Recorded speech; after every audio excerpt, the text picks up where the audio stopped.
Semana que acaba, semana que começa. A semana que terminou foi uma semana onde as tarifas voltaram a dominar as atenções dos mercados, com Donald Trump de novo a surpreender com 30% de tarifas sobre os produtos importados da União Europeia, logo numa altura onde se estavam a continuar as negociações entre os representantes da União Europeia e dos Estados Unidos.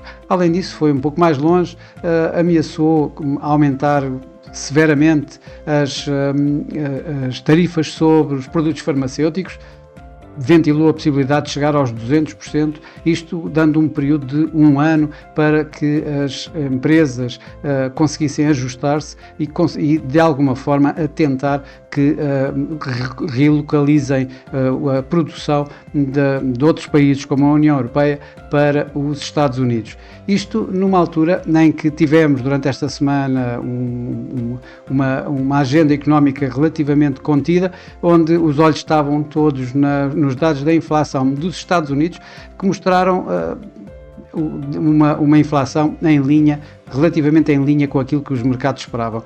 Os preços no mês de junho acabaram por subir 0,3%, tal como esperado. No entanto, a inflação a nível anual subiu, e a inflação total subiu um pouco mais do que aquilo que era esperado. Era projetado um aumento de 2,4% para 2,6%, saiu a 2,7%. No entanto, a inflação core, a inflação subjacente, onde se retira os alimentos e a energia, subiu de 2,8% para 2,9%, exatamente como o esperado pelos próprios mercados. Isso não fez com que Donald Trump deixasse de uma vez mais acusar Jerome Powell de incompetência, de não baixar taxas de juros e de uma forma surpreendente acabaram por vir notícias ao mercado de que estaria iminente o despedimento de Jerome Powell por parte de Donald Trump. Houve um desmentido cerca de meia hora após essa mesma notícia. Isso não fez com que os mercados não registassem fortes volatilidades nessa altura, como vamos verificar. Isto numa altura em que tivemos um número elevadíssimo de discursos de membros da FOMC. Mais uma vez, Christopher Waller, desta vez a não surpreender, porque o mercado já estava à espera de facto de um discurso mais dovish. Ele mesmo continua a dizer que é um apoiante de um corte de taxas de juros já para este mês, a 30 de julho. Isto em conjunto com, por exemplo, também outros como Michael Bowman, que também aponta para esse tal corte de taxas de juros em julho. Resta dizer que tanto Bowman como Waller foram indigitados por Donald Trump como membros do Conselho da Reserva Federal dos Estados Unidos. No geral, todos os outros alinharam muito mais com Jerome Powell, alinharam muito mais por um discurso mais contido, mais cauteloso, à espera de mais dados durante este verão, de forma a poder então justificar um novo corte de taxa de juros, se assim for o caso, e se a inflação não for impulsionada pelas tais tarifas de Donald Trump. Isto numa semana em que a Nvidia se tornou na primeira e na única empresa dos Estados Unidos e do mundo a chegar aos 4 mil milhões de dólares de capitalização bolsista, numa semana de resultados empresariais em que os mais esperados, os mais notados foram os da banca, que tiveram os maiores bancos norte-americanos a apresentar esses mesmos resultados, e todos eles acima das expectativas do mercado, suportando de alguma forma o sentimento de mercado que acabou por se sentir durante esta semana. Os mercados acionistas negociaram entre ganhos e perdas. O mercado asiático terminou praticamente todo em ganhos. Temos aqui o Nikkei que registrou uma evolução positiva durante esta semana de 0,6%. Já na Europa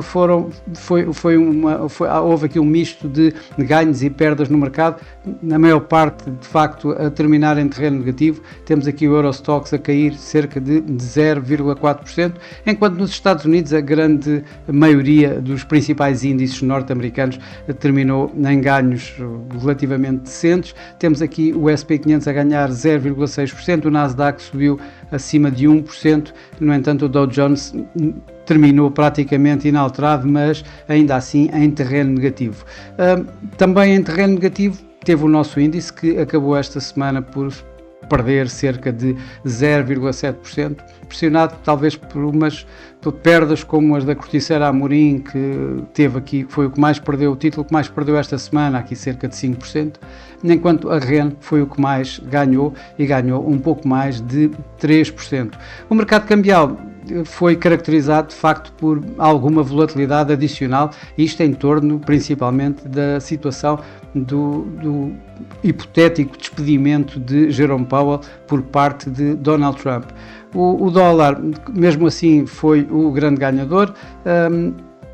Registou alguma volatilidade, como nós vemos por aqui, principalmente na altura, quarta-feira, quando se deram as tais notícias em torno de Jerome Powell, mas o DXY o índice do dólar, acabou por ganhar esta semana, e tendo feito um novo máximo à volta dos 98,6, continuando a recuperar dos mínimos registados aqui há 2 semanas atrás.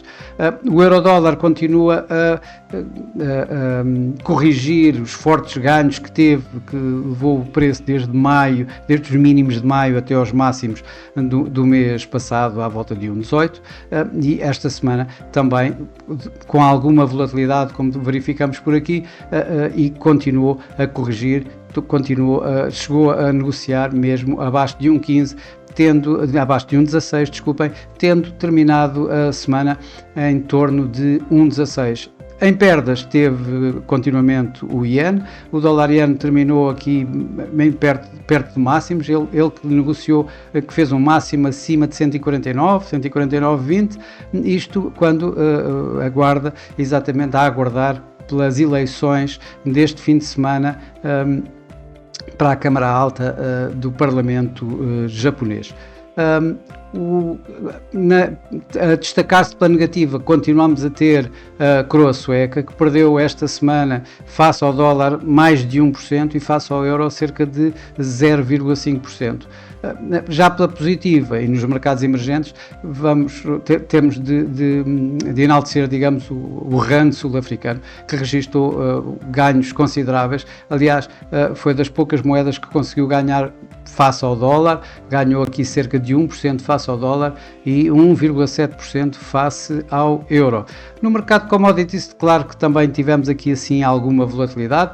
O mercado de commodities continuou a estar bastante pressionado de alguma forma, até pelos próprios ganhos do dólar durante esta semana.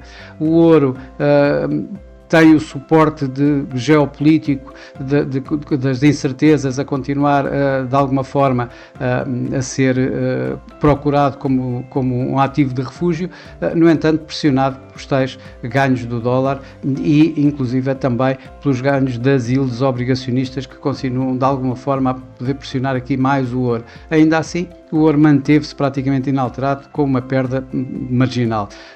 O petróleo perdeu cerca de 1,5% esta semana, isto com receios que novamente este novo ímpeto tarifário possa trazer alguma diminuição da procura por parte dos mercados. A semana que vai começar é uma semana onde provavelmente vamos ter aqui assim um Banco Central Europeu como o evento principal, onde as tarifas vão continuar a estar como o cenário de fundo, com dados da atividade económica privada e ainda com os resultados empresariais. As negociações certamente irão continuar, pelo menos é isso que tem estado a ser apontado entre os Estados Unidos e a União Europeia para tentar evitar os tais 30% de tarifas aos produtos europeus nos Estados Unidos e que têm até 1 de agosto para conseguir a tal negociação. Isso provavelmente vai continuar a levar aqui alguma incerteza aos mercados de uma forma geral.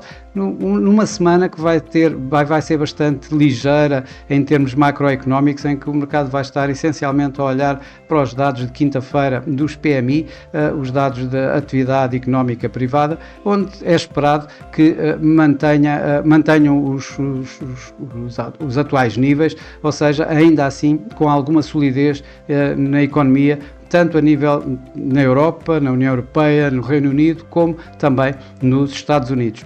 Mas, de facto, o evento principal irá ser o Banco Central Europeu, se bem que o mercado está à espera de que o Banco Central Europeu mantenha as suas taxas inalteradas, a sua taxa de depósito nos 2%, no entanto vai procurar sinais relativamente a setembro. Se houve uma altura em que basicamente o mercado já estaria à espera que provavelmente setembro também fosse um mês em que não iríamos ter nenhuma alteração de taxa, após estas novas projeções atuais probabilidades atuais de termos 30% de tarifas na União Europeia, um euro mais forte, um euro-dólar mais elevado, acaba por dar espaço aqui assim ao Banco Central Europeu para levar, provavelmente ter um corte de taxa de juros em setembro. Essa discussão, nesta reunião, o mercado vai procurar ver que discussão é que foi feita e quais são as projeções, digamos, que vai agora ter, ou as probabilidades que vamos ter para que o Banco Central Europeu possa cortar taxas de juros, não nesta reunião de julho, mas sim na próxima reunião em setembro, quando agora estão a preparar as férias de verão. Por fim, vamos ter mais uma semana de resultados. Após a semana que passou de resultados empresariais, de resultados da banca de uma forma geral, esta semana vamos continuar em força com empresas que, por norma, conseguem mover os mercados, conseguem mover o sentimento dos mercados. Empresas de tecnologia como a Alphabet, da Google, da Tesla, da Intel, da IBM, da Coca-Cola, da Lockheed Martin, da defesa, e outras empresas que poderão de alguma forma conseguir ter aqui algum impacto maior nos mercados durante esta semana. Bom, e por esta semana é tudo. Desejo a todos uma boa semana, bons negócios, e eu por mim cá estarei para a semana, para mais um Semana que Acaba, Semana que Começa. Até lá!